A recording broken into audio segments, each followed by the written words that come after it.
अगर एक औरत अपने शौहर से इतनी मोहब्बत करती हो कि उसके बगैर ज़िंदगी का तसव्वुर भी ना कर सकती हो, मगर फिर एक दिन वही मोहब्बत शक में बदल जाए और वही शक इसकी पूरी दुनिया उजाड़ दे। क्या होगा अगर एक खुशहाल घराने को किसी दुश्मन ने नहीं बल्कि चंद गलत फहमियों, चंद झूठ और दूसरों की बातों पर किए गए अंधे एतबार ने बर्बाद कर दिया हो। आज की कहानी है शक की, एक ऐसी कहानी जिसमें ना कोई विलन था, ना कोई साजिश करने वाला आशिक, बल्कि एक छोटा सा शक जो आहिस्ता आहिस्ता बढ़ता गया और कई जिंदगियां बदल गया। कहानी शुरू होती है एहतशाम और सहरिश से। दोनों एक दूसरे से बेहद मोहब्बत करते थे। उनकी शादी कामयाब थी, घर खुशियों से भरा हुआ था और एहतशाम की वालदा भी अपनी बहू सहरिश से माँ बेटी जैसा ताल्लुक रखती थी। एक दूसरे की खुशी में खुश होते थे, एक दूसरे के बगैर जिंदगी का तसव्वुर भी नहीं कर सकते थे और जिन्हें देखकर हर कोई कहता था कि शायद ही दुनिया में इससे ज्यादा खुशहाल जोड़ा कोई और होगा। सहरिश एक मासूम, बेफिक्र और खुश मिजाज लड़की थी। वो जिंदगी को बहुत ज्यादा संजीदगी से नहीं लेती थी, हर वक्त हंसती मुस्कुराती और छोटी छोटी बातों में खुशियां ढूंढ लेती थी। दूसरी तरफ एहतशाम एक जिम्मेदार, समझदार और कामयाब इंसान था। वो अपनी बीवी से बेहद मोहब्बत करता था, इसकी हर ख्वाहिश पूरी करने की कोशिश करता और सबसे बढ़कर वो सहरिश को अपनी ज़िंदगी का सबसे खूबसूरत फैसला समझता था। एक दिन सहरिश को मालूम हुआ कि उनके पड़ोस में एक नई फैमिली आकर रहने लगी है।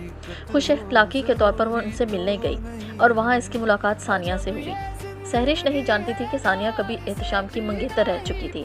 एहतशाम ने भी उसे यह सब बताना ज़रूरी नहीं समझा। यह मंगनी सिर्फ चंद माह रही थी और ख़ानदान वालों ने ही ख़त्म कर दी। बाद में एहतशाम की शादी सहरिश से, जबकि सानिया की शादी अली से हो गई। सानिया की ज़िंदगी सहरिश जितनी खुशहाल नहीं थी। उसकी सास सख्त मिजाज थी, अक्सर बीमार रहती थी। माँ की बीमारी के सबब अली ने अपना काम छोड़ दिया और पाकिस्तान वापस आ गया। यहाँ उसके माली हालात पहले से ख़राब होते चले गए। कारोबार शुरू किया, अली को कारोबार में भी नाकामी का सामना हुआ। हालात यहाँ तक पहुँच गए कि सानिया को नौकरी करने की ज़रूरत पड़ गई और फिर किस्मत ने एक और खेल खेला। जिस कंपनी में सानिया को नौकरी मिली वो एहतशाम ही की कंपनी थी। इन दिनों सहरिश और एहतशाम की खुशियों में मज़ीद इजाफा होने वाला था, क्योंकि सहरिश माँ बनने वाली थी। लेकिन हर खुशी हर किसी को अच्छी नहीं लगती। एहतशाम के दफ्तर में उसका एक साथी काम करता था, आतिफ, और आतिफ की बीवी थी माहम।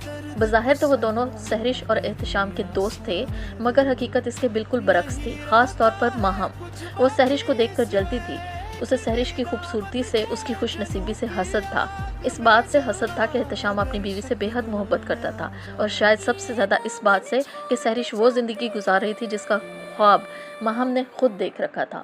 माहम जब भी सहरिश के घर आती, इसके चेहरे पर मुस्कुराहट होती, लेकिन दिल में हसद भरा हुआ होता। वो खामोशी से इनकी खुशियों को देखती रहती और अंदर ही अंदर जलती भुनती रहती।